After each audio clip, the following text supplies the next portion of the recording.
Bon, on attend Jean-Charles Lajoie qui s'en vient en arrivant, en bousculant, en jetant tout à terre. T'es-tu tic-tac, toi? Écoute, je prends tout. T'es rendu tic-tac? Non, c'est Stéphanie qui m'a donné ça, mais Jean-François Roy m'a trouvé une pastille pour la gorge. Ah, ben, les gens sont bons pour toi, hein? Les gens sont gentils pour moi. Vraiment gentils pour toi, les gens. Plus que Bravo. toi. Ouais, bravo. Plus que tu l'as jamais été, d'ailleurs. Tu sais que Quoi? tu sais que c'est pas parce que tu me fais commencer avant que tu vas finir avant. Là. Tu finis à 1h pareil. Tu finis à 1h pareil. Bon, c'est ça. Ouais. Parfait. Juste préciser, non, parce que là, il est malade, il veut finir plus de bonne heure. Non, pas malade. Même si je suis malade, je viens travailler. Okay. J'essaie de propager la bonne nouvelle à tout le monde. C'est mieux propager la bonne nouvelle que cette espèce de virus de calvasse, là. Ouais, c'est ça. Ouais, c'est ça. Laisse-moi tu l'as-tu? Me mets hors champ. Mais non, je ne l'ai pas. J'ai des anticorps. Moi, j'ai un système immunitaire. Ouais, mais tu viens de la région.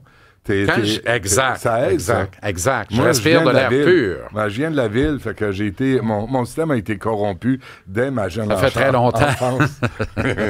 J'ai beaucoup trop galéré. OK, merci. Ah, à part ça, OK? Non, mais c'est pas j'avais Mme Senville de la CSN à midi. Qu'est-ce qu'elle voulait?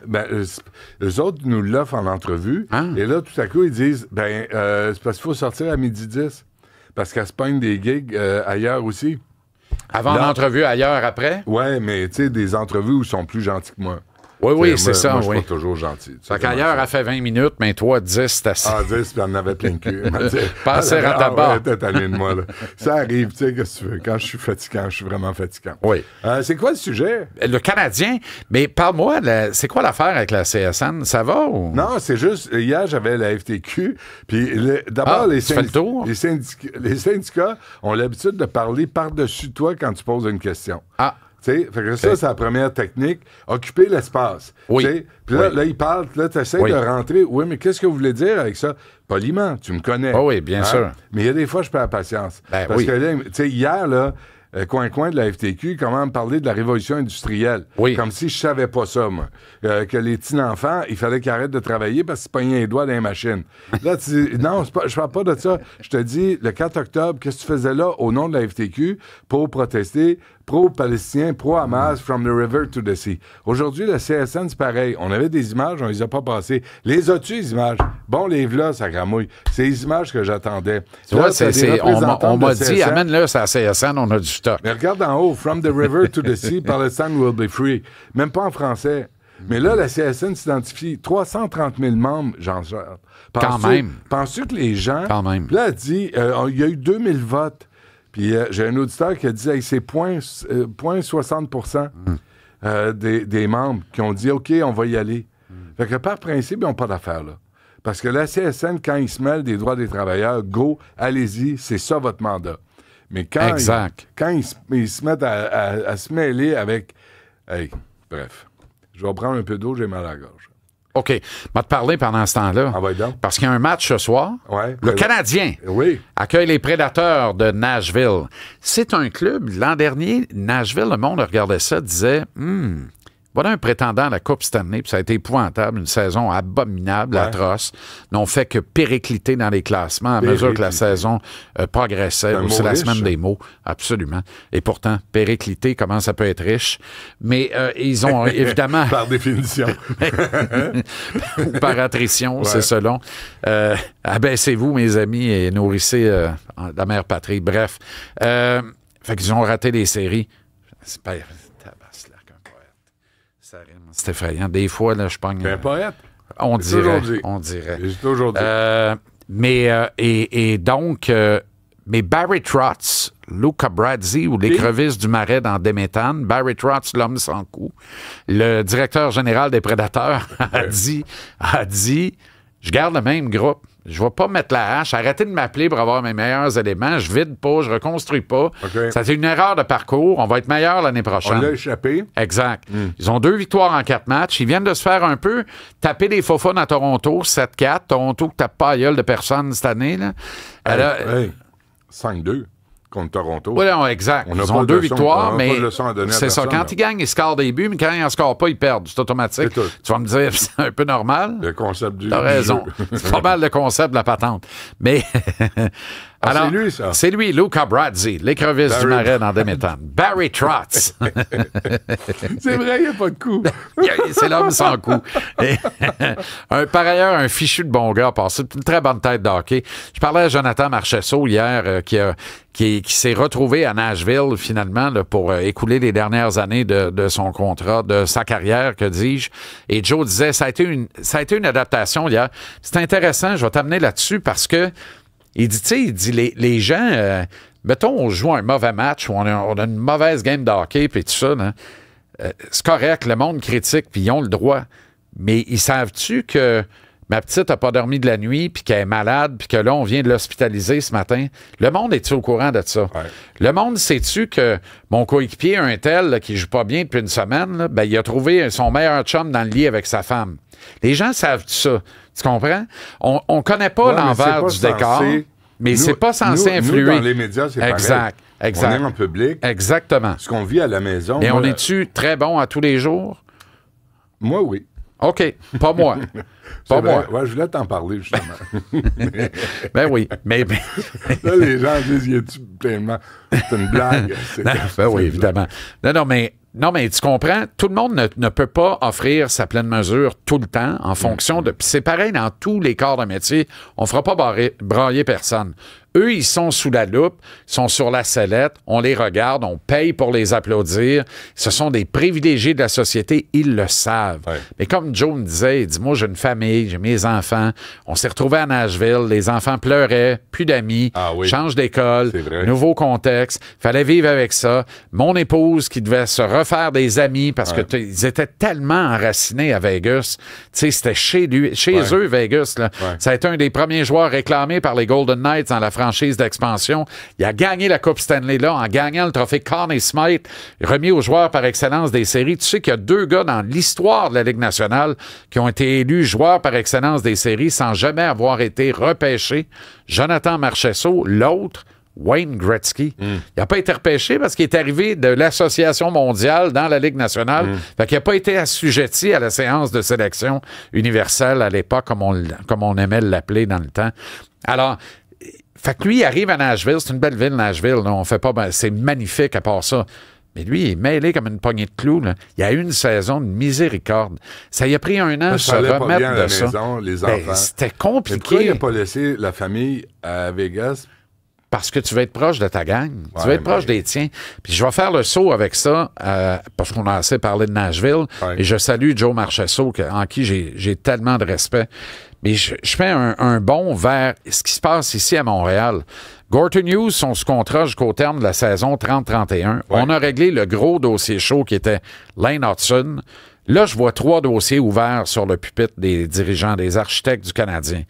Il y a Mike Matheson, il y a Zachary Bolduc, puis il y a Sidney Crosby. Je mets Sidney Crosby parce que c'est lui que j'identifie comme la clé, puis ça fait... Tu le sais, au début de la saison, l'an dernier, je te disais, Sidney Crosby est appelé à changer d'adresse. Les Pingouins s'en vont nulle part à part dans la cave. Ils veulent reconstruire. Et pour mieux reconstruire, la meilleure valeur dans une transaction s'appelle Sidney Crosby. Alors, c'est plus vrai que vrai. Gratuitement, tu vas l'avoir compris. Pas gratuitement, mais regarde, Jacob Dobèche est probablement un gardien numéro 1 en devenir de la Ligue nationale. Je pense que ça peut intéresser Carl Dubas. Pas 1 contre 1, là. David Reinbacher est quand même un 5e choix total d'un encan. Évidemment, il faudrait qu'il joue 20 games sans se faire une torsion de l'orteil puis en rater 6. Ouais.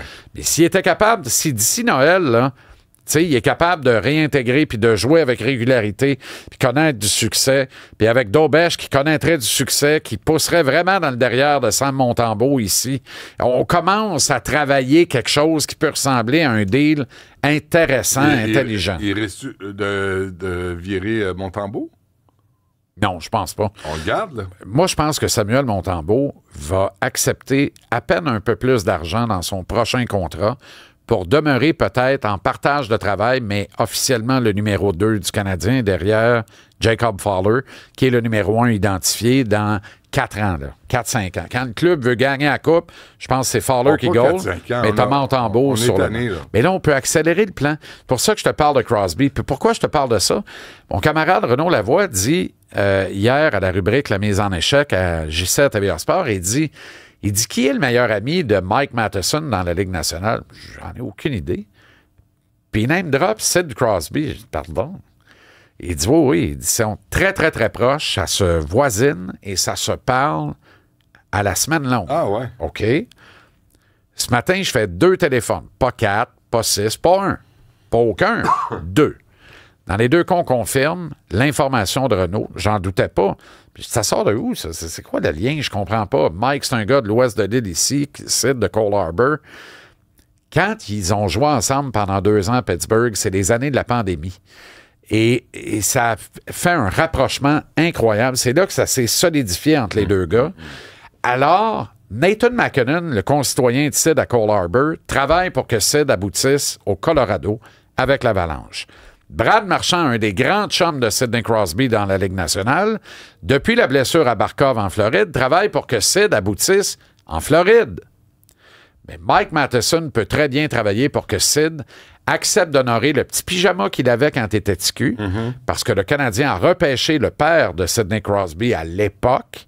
Alors, c'est l'équipe de son enfance, puis c'est un proud Canadian, Sidney Crosby. Quand tu es un All-Canadian et un Proud Canadian, tu aimes le Canadien de Montréal. Le Canadien va jouer à Edmonton et pratiquement plus applaudi que les Oilers. À Vancouver, pratiquement plus applaudi que les Canucks. À Calgary, pratiquement plus applaudi que les Flames.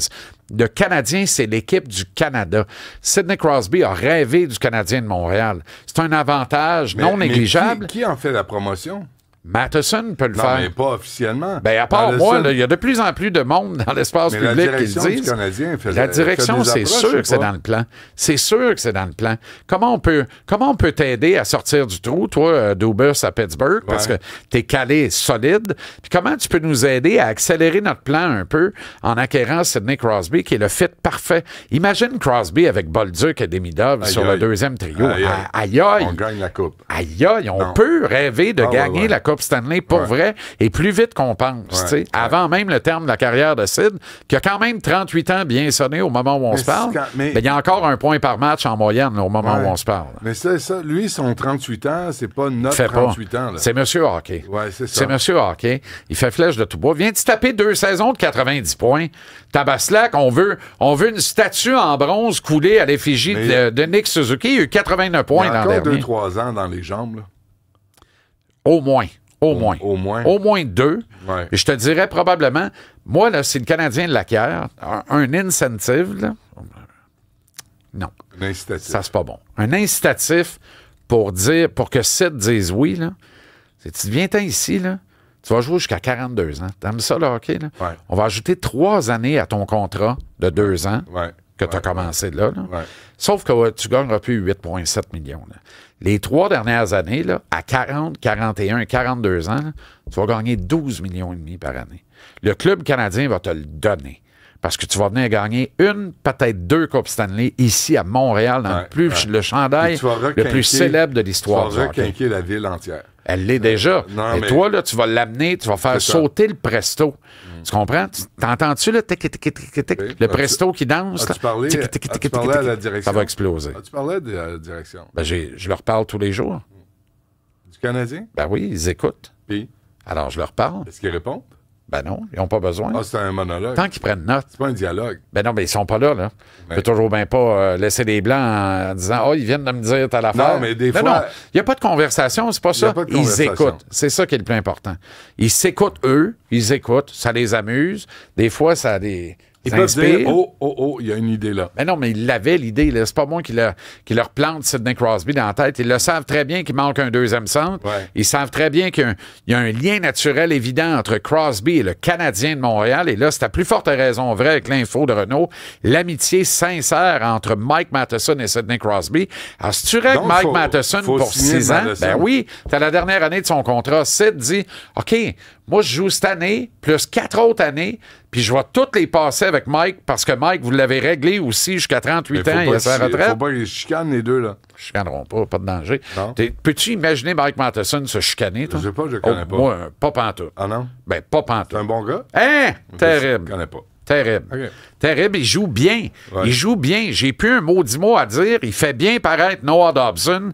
C'est depuis le début de la saison. L'échantillonnage est mince, 4 matchs. de loin le meilleur défenseur du Canadien après 4 matchs. Pour vrai. Bon. Alors, règle ça. Priorité 1, Matheson. Ça amène la vraie priorité qui est Crosby. Travaille le dossier. Puis Zach Bolduc, Martin continue de le jouer comme s'il était sous contrat pour le reste des temps. Il va scorer des buts. Puis Zach, de toute façon, ici ou ailleurs un jour, est destiné à signer un contrat de 8 ans, quelque part entre Slavkovski et Caulfield. Ouais. Tu comprends? Est-ce qu'il va toucher 8? Je pense pas, mais il va être bien proche de 8 millions par année. Là, je vais être déplaisant avec toi là, pour le temps qui reste, là, mais moi, j'ai vu ton ami Hudson là, signer. Là, ouais. 895 millions pour les 3... What the fuck? Mais il faut qu'il apprenne le français. Là. Moi, là, je suis plus négociable. Non, mais là, t'as vu Demidov? Suzuki. T'as mis Demidov? Pas Barigouné. Il faut qu'il parle le français. Oh, ouais, non, mais... Respect aux gens qui payent ton salaire, aux amateurs qui payent la bière 18 piastres de la canette. Non. Soupire pas. Hey. Dis-moi pas ça à 46, dis-moi ça à 32. Non, parce que demain, tu vas pouvoir compléter. Ah, très bien. C'est correct? Voilà. Bon, essaie d'être moins malade, là. Je travaille là-dessus. C'est pas endurable quand t'es malade. Je sais, mais tu sais, tout le monde m'embrasse, tout le monde me cajole, tout le monde me transmet des bactéries, des virus. Puis moi, je dis non, mais il insiste. Alors, je me laisse faire. Il arrive quoi? Ce qui arrive là. Bon, Madame Dutrisac, je vous appelle une fois arrivé dans la voiture. Oui. Tout de suite. Oui, elle est malade, elle aussi. Pour vrai? Oui, qu'est-ce que tu veux? Misère. Mais peut-être que ça vient d'elle. Ça veut dire que vous Frenchez encore? Ah oui, beaucoup. C'est merveilleux. Hey, bon appétit.